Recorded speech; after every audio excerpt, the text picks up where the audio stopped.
Legal voice viewers அனைவருக்கும் வணக்கம். நியோமேக்ஸ் வழக்கை பொறுத்த வரைக்கும் அடுத்த விசாரணை பெயில் கேன்சலேஷன் ஜாமீன் ரத்து வழக்குகள் விசாரணை 5/1/2026 மாண்புமிகு நீதியரசர் பரத சக்கரவர்த்தி அவர்கள் முன்னாடி நடக்க இருக்குது. அதில் சொத்துக்கள் இம்மூவபிள் ப்ராப்பர்ட்டிஸ் அசையா சொத்துக்கள் ஏலம் சம்பந்தமாக அன்னைக்கு அறிவிப்பு வெளியாகும் அப்படின்னு நீதியரசர் சொல்லியிருக்காரு. அதற்கு நீதியரசர் என்ன சொல்லியிருக்காருன்னா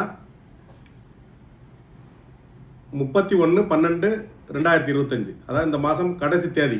அதற்கு முன்னாடி இதில் என்ன செய்யணும்னு உங்கள் சஜஷன்ஸ் உங்களோட கருத்துக்களை எழுத்து மூலமாக பொருளாதார குற்றப்பிரிவில் தெரிவிக்கணும். அதாவது எந்த மாதிரினா சொத்துக்களை மொத்தமாக ஏலம் விடலாமா, தனித்தனியாக ஏலம் விடலாமா, அதாவது தங்கம் வெள்ளி எல்லாம் பார்த்தீங்கன்னா ஒரே ஆளுக்கு, தங்கம் முழுக்க ஒரே ஆள், வெள்ளி முழுக்க ஒரே ஆள், சிங்கிள் லாட் அந்த மாதிரிலாம் விட்டுருந்தாங்க.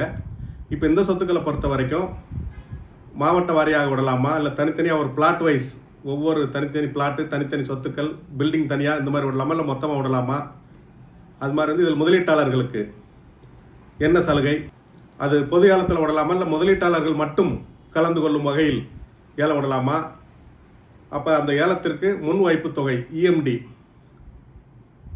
எவ்வளோ வைக்கணும், அது மாதிரி சொத்துக்களோட அப்செட் ப்ரைஸ் குறைந்தபட்ச ஏலத்தொகை, அது ஒரு ஏல ரேட் சொல்லிடுவாங்க. ஒரு சொத்து இருக்குன்னா அதுக்கு இவ்வளோ ரேட்டு, அதுக்கு மேலே தான் கேட்கணும் அந்த ஏலத்தொகை அமௌண்ட்டு. அது வேல்யூவர்ஸு நீதிமன்றத்தால் நியமிக்கப்பட்ட அந்த மதிப்பீட்டாளர்கள் ஏற்கனவே வேல்யூ பண்ணி கொடுத்துருக்காங்க. அதான் 2400 கோடி மொத்த சொத்துன்னு. நிறுவனம் எங்கள் சொத்து 7000 கோடி அப்படின்னு சொல்கிறாங்க.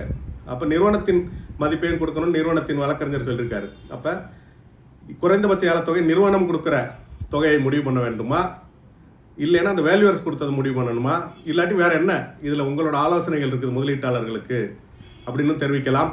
மேலும் ஏலத்தில் முதலீட்டாளர்கள் மட்டும்தான் பங்கு பெறணுமா, அல்லது அனைவரும் பங்கு பெறலாமா, அல்லது முதலீட்டாளர்களும் வெளியாட்களும் கலந்துக்கிட்டால் இந்த ஏலம் கேட்குற முதலீட்டாளர்களுக்கு என்ன முன்னுரிமை ப்ரிஃபரன்ஸு, அது மாதிரி ரேட்டு என்ன ரேட்டு ஃபிக்ஸ் பண்ணணும், அப்புறம் பாண்டை அட்ஜஸ்ட் பண்ணி ஏலத்தில் சொல்லலாமா, பாண்டை கொடுத்துட்டு ஏலத்தில் கலந்துக்கலாமா, புகார் கொடுத்தவங்க மட்டும்தான் கலந்துக்க முடியுமா, புகார் கொடுக்காதவங்களும் கலந்துக்கலாமா, இந்த மாதிரி நிறையா ஆலோசனைகளை நீதிமன்றம் தெரிவிக்க சொல்லியிருக்குது. அது இந்த மாதம் கடைசிக்குள்ள 31/12/2025 ஈஓடபிள்யூ போலீஸார்கிட்ட எழுத்து மூலமாக தெரிவிக்க வேண்டும்.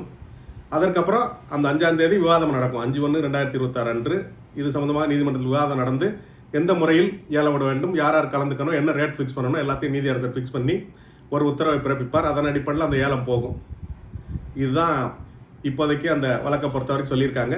நம்மளை பொறுத்த வரைக்கும் நம்மகிட்ட தனிப்பட்ட முறையில் வக்காலத்து ஒரு ஃபார்ம், உங்களோட ஆதார், பேன் கார்டு, பேங்க் டீட்டெயில்ஸ்லாம் கொடுத்துருக்கீங்க. அது நம்ம முடிவு என்ன எடுத்து வச்சுருந்தோம்னா அசல் மற்றும் வட்டியுடன் அப்படின்னு சொல்லியிருந்தோம். அது சம்மந்தமாக தனிப்பட்ட முறையிலையும் அதுபோக நம்மளை சார்ந்த சங்கங்கள், நெய்வேலி சங்கம், ராமநாதபுரம் சங்கம், தென்காசி சங்கம், விருதுநகர் சங்கம், இந்த மாதிரி திண்டுக்கல் நிறைய பேர் கொடுத்துருக்கீங்க. காரைக்குடி, தேவகோட்டை எல்லாம் அந்த சங்கங்கள் கொடுத்த ரெப்ரசன்டேஷன் மற்றும் தனிநபர்கள் எல்லாம் கொடுத்தது எல்லாத்தையும் சேர்த்து நம்ம நீதிமன்றத்தில் தாக்கல் பண்ணிட்டோம். ஒரு மெமோ போட்டு லிஸ்ட்டு கொடுத்துட்டோம். எவ்வளோ பேர் நம்மகிட்ட தனிப்பட்ட முறையில் கொடுத்துருக்கோம் அவ்வளோ லிஸ்ட்டும் நம்ம நீதிமன்றத்தில் கடந்த மாதமே தாக்கல் செஞ்சிட்டோம். அது இருக்குது. அது அசல் ப்ளஸ் வட்டியுடன் எங்களுக்கு வேணுன்றது.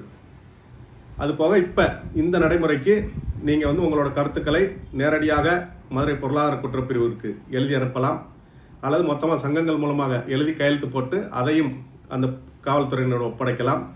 இல்லை எங்ககிட்டையும் எங்கள் அட்ரஸ் ஏற்கனவே எல்லாருக்கும் நம்ம கொடுத்துருக்குறோம். ஏற்கனவே நீங்கள் கொடுத்தவங்க தனியாக கொடுக்க வேண்டியதில்லை, ஃபார்ம் எதுவுமே கொடுக்க வேண்டியதில்லை, ஆலோசனை மட்டும் சொன்னால் போதும். உங்கள் ஃபார்ம் எல்லாமே நம்ம நீதிமன்றத்தில் தாக்கல் பண்ணிட்டோம். அதனால் இன்னொரு தடவை நீங்கள் ஃபார்ம் எதுவும் கொடுக்க வேண்டிய அவசியம் கிடையாது. இதை பொறுத்த வரைக்கும் உங்களோட ஆலோசனைகள் எந்த மாதிரி ஏலம் விட்டு எந்த மாதிரி மக்களுக்கு பிரித்து கொடுக்கணும், இந்த ஆலோசனைகள் எல்லாம் சொல்லலாம்னு நீதியரசர் தெரிவிச்சிருக்காரு. இது சம்மந்தமாக நம்ம வருகின்ற 21/12/2025 அன்று மதுரையில் நம்ம ஆஃபீஸில் ஒரு ஆலோசனை கூட்டம் வச்சுருக்கிறோம். அதுலேயே நீங்கள் நேரில் உங்களோட கருத்துக்களை தெரிவிக்கலாம். எழுத்து மூலமாகவும் இது சம்மந்தமான ஆலோசனைகளை எழுத்து மூலமாக கொடுக்கலாம். இது எல்லாத்தையுமே நம்ம 31/12/2025 பொருளாதார குற்றப்பிரிவில் சமர்ப்பிக்க போகிறோம்.